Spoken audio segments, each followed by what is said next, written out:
I've just found this inside my knickers. Luckily the pointy bit was on the outside. So that's the life of a seamstress, but it's not one of the amazing things that happen when you pick up sewing. When you start to sew, there's lots of highs and lows that come with learning this new skill. There's some annoying things, and I went over that in last week's video. There will be a link down below, but there's also some wonderful, amazing things that do come out of this hobby. Some things you really wouldn't expect. So let's go over some of the amazing things that have happened to me and could happen to you as well. So the first thing that happened to me when I picked up sewing was it built my confidence, because I was learning to see a project through from the beginning to the end. So right from the very first idea that I want to make something, so say for example I wanted to make a wrap dress, I have that in my mind. I would then go and do some planning, so I'd go and look for a pattern that I could make and the fabric that goes with it and the notions you need. I would collect all that together. I would then make a toile, which is a practice garment, then fit it on my body, go through all the fitting, and then cut out my main fabric, sew it up, learning new techniques as I go, and then at the end I had a dress that I made. I came up with the whole idea in the beginning, and now I'm wearing the wrap dress that I envisioned, and that has been a massive, massive confidence booster for me. Learning is the important word here, because it's not just about seeing a project through from the beginning to the end, which is absolutely fantastic, but it's also about learning so many new skills and bringing them all together to create that finished product. Right from knowing how to do your research for patterns, using the software, downloading a pattern, printing it off, putting it together, or sending the A0 off to be printed, or waiting for the pattern to arrive in the post and then tracing it off. You've got to then understand the pattern, be able to read the pattern, which is a task in itself. And then you've got to learn all the techniques around it. You then make it.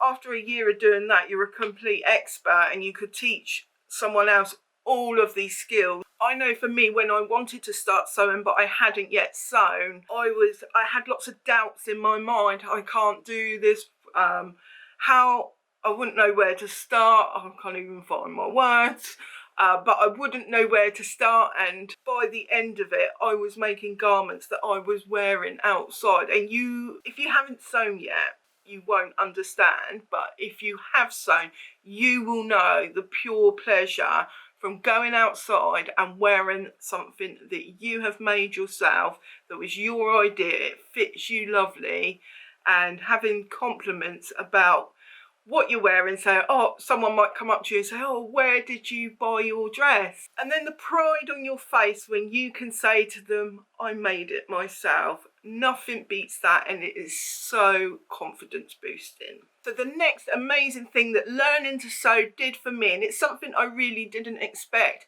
and it was that my creativity really developed and came into its own.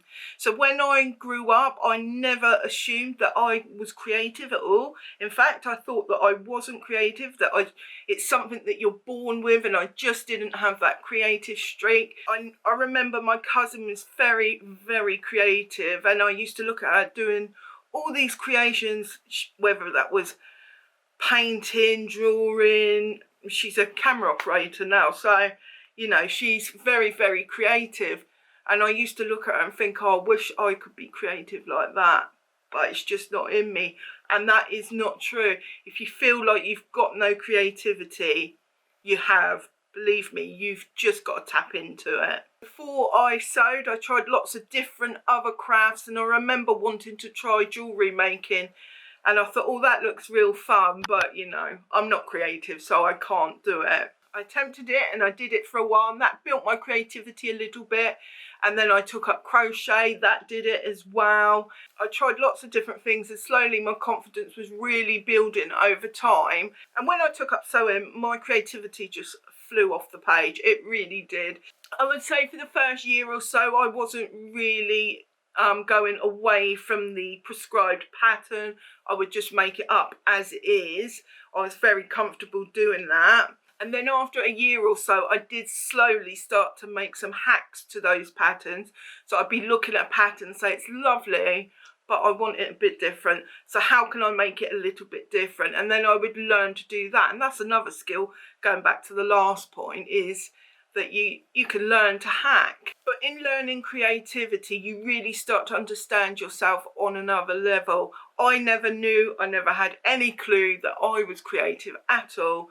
And now I think I'm a highly creative person. Some of the ways that I can be creative is that I make personal decisions about my own style, about my own choices when making clothes. So if I go into a shop to buy clothes, then I've got a specific amount of clothes that I can look through and choose. And yes, there is some creativity in choosing garments, but when you can envision your garment and see it through to completion, that is complete creative control. And so that will really strengthen your creativity as you move forward. As I spoke about just now, you can take a pattern and hack it. You can hack it beyond recognition if you want. There are no rules in creativity, and in sewing you can really do what you want. Within reason, there are some rules, but there's a lot less rules than if you go to the shop and buy your garment. Something I found that was like a byproduct of becoming more creative was growing my confidence around creative decisions. I don't know about you, but I've never ever been the best decision maker around creative decisions. And so as time goes on, and I'm 6 years in now, I'm getting more and more confident in knowing what I like, what suits me, what's going to work. So the next amazing thing to happen since I've taken up sewing is getting to know you guys and being part of a niche group and the social interaction you get from that. So there's no getting away from it. Sewing is an isolating activity in and of itself. You're sat at the sewing machine and you're just sewing. People do meet up in groups, and that is absolutely fantastic. I think I've only ever gone to one sewing group. That was Sian was running some sewing groups. Sian at Kittenish Behaviour has run some, and I did go to the first one she did, but that's the only one. Because I've got restrictions around my health, I can't really do that. So the online environment is really important to me. I tell a complete lie, actually. I personally was involved in setting up a meetup group. Although we weren't sitting down sewing, so that's probably why it didn't come to mind. But a few years ago, me, Sian and another lady called Gemma set up Sew Southampton. And actually, if you go back to my very first video, please don't, because it's atrocious. In today's vlog, I'll be talking sewing meetups. But if you do go and look at my first video, it's me advertising the fact that we've got this event coming up. And that was 2 years ago. And that was absolutely fantastic. So we all popped over to Southampton. Loads of people from the south of England all met up. And we went around some fabric shops, and then we went to the pub, and we had a great time. I don't always feel comfortable in those situations, and my anxiety can get the better of me at times. And so I didn't go the following year, but I met some really lovely people who are friends to this day. And so those kinds of events are really powerful. When you're sat at home sewing on your own for most of the time, meeting up in those groups can be fantastic for making friendships. I've also met quite a few people online who I now consider friends. Never met them in real life, but they're real dear friends to me. And that is the great thing about the online environment. You can find your people, so to speak. I don't know about you, but growing up and even as an adult, I've always felt that people didn't understand me, and now they do. Not only through sewing, but you guys watching me and connecting with me. I get comments all the time about how you can relate to me, and that is absolutely fantastic. And I wouldn't have come across that without sewing, so that is just wonderful. So it's really, really great to be able to find people who like the same things as you like, because I don't know about you, my husband doesn't sew, so he doesn't understand my passion, but you guys understand my passion, and that goes so far. But it goes further than that, because also, I don't know about you, but I can gain inspiration from other people. I've got some really good sewing friends, and I've learned so much from them, and I'm inspired by them daily. And so it's just something you wouldn't have if you wasn't sewing. Perhaps if you'd taken up another hobby, you might find something similar, but I didn't have any hobbies before sewing. Well, I tried other things before sewing, but nothing stuck before sewing. And so I have gained significantly since starting to sew. So the next amazing thing to happen since I picked up sewing was that sewing really enhanced my mental health. And it's not something I really would have considered that it would do, but now I look back, it's quite obvious, because you're learning that project from the beginning and seeing it through to the end. That is so great for mindfulness and for keeping focus on something really positive and not dwelling on things and going over things, as I tend to have a habit of doing. I mean, just take yesterday, for example. I was feeling very low, and I forced myself to come and start a bag that I wanted to sew. I've been putting it off for weeks and weeks. It's all cut out, it's all ready to go, but I just hadn't done the sewing, and I really pushed myself to do it. And it was hard pushing myself when I really wasn't feeling like it, but within an hour I noticed I was feeling much better, and it's because I'm focusing on something that I really do enjoy. So within the realms of mental health, another thing that's really positive with sewing is actually that we get some me time. I don't know about you, but we've got lots and lots of responsibilities in our life. So, you know, you've got your home, you've got your work, you've got your husband if you have one, or your children if you have them. And, you know, you've got your friends as well, and other activities that you do. And life can be stressful sometimes, and being able to stop thinking about all that for an hour or two, just go away and happily sit at your sewing machine and make stuff. So having some me time is absolutely pivotal. It is so important to just take away from the stresses, even taking away from social media as well, and just having some time where we're just spending time for ourselves. You know, when we sew, there's a saying that it's selfish sewing, and I really don't like that term. But if it is selfish sewing, then so be it, because why not? We should have something that we really enjoy. I also find that sewing is a time filler, and also as I touched on just now, it's a real mood enhancer. I will always feel much better after I've had a session. Something else that's really good when you're learning to sew with mental health is that sewing is a time filler. It does take up time. If you're making a quick project, you can make it in an hour or two, but if you've got something more intermediate, it can take 4, 6, even more hours. It'll take longer when you're first learning to sew, and so it's great as a time filler. And I think being a time filler, being a mood enhancer, creating a project from start to finish, being able to be mindful and focused on what you're doing, it all plays into each other. And I know for me it has been really beneficial for my mental health. So something else that happens when you learn to sew that is really amazing is transferable skills that you can take into a future career with you. So for example, project management.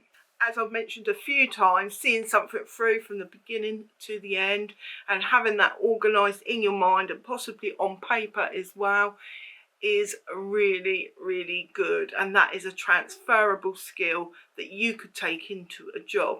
There's other project management things that come into play, such as being a planner. You need to strategically plan out your project. You also become really good at time management. Well, maybe really good is pushing it a little bit. I've become better at time management, shall we say. And actually, it really helps me to learn about myself, because I know that I'm best when I just focus on one thing at a time. I know in previous jobs I've had to do a bit of this, a bit of that, lots and lots of multitasking, and I work so much more efficiently when I'm able to focus on one thing. So calendar blocking, even your projects, is such a great thing to do. But ultimately, and this is something you would learn in actual project management, that you would learn in day-to-day sewing as well, is that over time, the more projects you take on, the more you're going to learn what worked, what doesn't work, and the further you get into your sewing, you're going to be able to be more productive as you go on.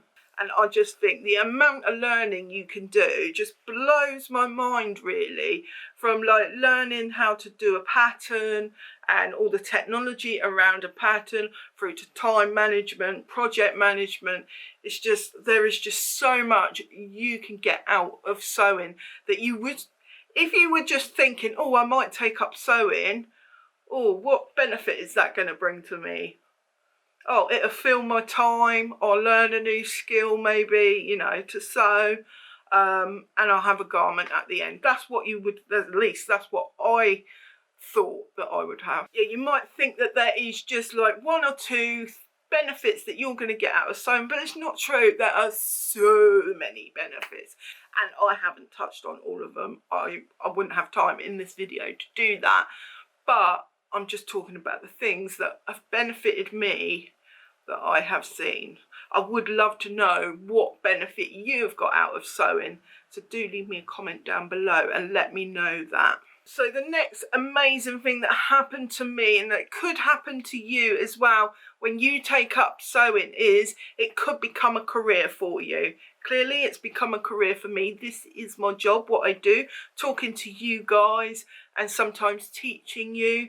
I never thought in a million years that I would become a teacher. It's just not something that I ever considered to be on my radar. And through, even when I started this channel, I did not intend to teach. It started off as I wanted a diary to share with other makers who wanted to sew as well, and a way of documenting my makes. Over time, due to the demand, I started teaching people the things that I had learned how to do, and now it is my business. Before I had this channel, I opened a fabric shop, like a haberdashery stroke fabric shop, and I sold fabrics online. It didn't last very long. I didn't know what I was doing, to be honest. I gave it a go, and that is another avenue. There's loads and loads of avenues. You could have a YouTube channel, you could open a shop, you could teach workshops. Imagine there is many, you could become a pattern cutter. There's so many different avenues that you can take once you pick up the skills of sewing. So I think I am so grateful that this is my job now. You may or may not know that I'm not in a position to go out into the workplace, so this has given me an income and I can be self-sufficient again when I thought that wasn't going to happen. So I am very grateful, and long may it continue. So the last amazing thing that has happened to me has been that I help the environment. Maybe only a tinsy-wincy bit, but I believe that I do try to help the environment. When I started to sew, there was this challenge going around where you don't buy any clothes for a year and you just make everything yourself. If you need anything, you've got to make it for a year. But I signed up for this probably 4 or 5 years ago. I signed up for it on the 1st of January. By the time the middle of January come around, January sales, and I was buying clothes again, and I just gave up. But the following year, I thought, I'm going to do it again. I really want to give this a go, even though I failed abysmally in the first year. So I did it again the following year, and I actually achieved it. I think I probably bought 2 items all year, which was a massive change for me. I had previously bought all my clothes, and I still to this day will buy leggings and underwear. With leggings, I can't make them as cheaply as I can buy them. I have made leggings. I've got a video where I'll show you how to self-draft your own leggings. I still wear that pair to this day, even though that video is like 18 months old now. I went back to buying leggings because I can buy a pair of leggings for £8. The fabric that I bought to do them for that video cost me about £13. So it just makes no sense for me to make my own. In terms of helping the environment, I also make conscious decisions about the fabrics that I use. So you will know from my previous videos that I've bought all the fabrics when I first started to sew, that whether they were cheap, expensive or what, I bought a real mixture. But I came up to a point where I decided, well, when I opened my shop, I was selling organic and I really liked the feel of it. And I knew that it was better on the environment. It's not perfect. Organic fabric still has its place in destroying the environment. Check out a documentary by Stacey Dooley. It's on iPlayer and she goes and investigates about the garment industry, so that's really worth a watch. Most of these fabrics in this little cubby here are pretty new and I'm going to be talking to you about them very soon. I've got a series coming up. I'm doing a capsule wardrobe but my own way, and as part of that series I'm going to go through here, show you what I'm going to use these fabrics for. But most of these fabrics were bought and I paid a good price for them. They're good quality fabric. I now go along the lines of I'm going to buy less fabric but better quality, and that isn't a strategy I had in the past, but it is something I want to employ now, just because I think that's really a lot better for the environment. It's a lot better for me. My clothes will last longer as well, hopefully, fingers crossed, and I can really feel comfortable and confident in the clothes that I'm wearing.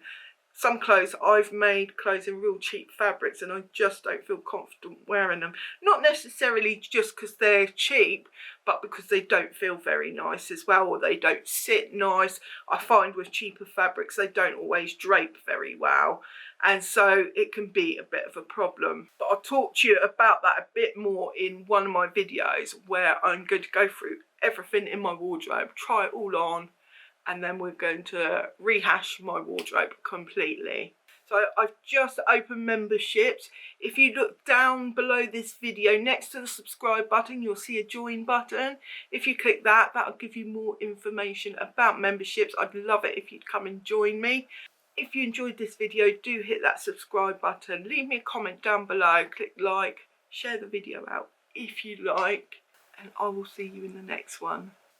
Happy sewing. Bye for now.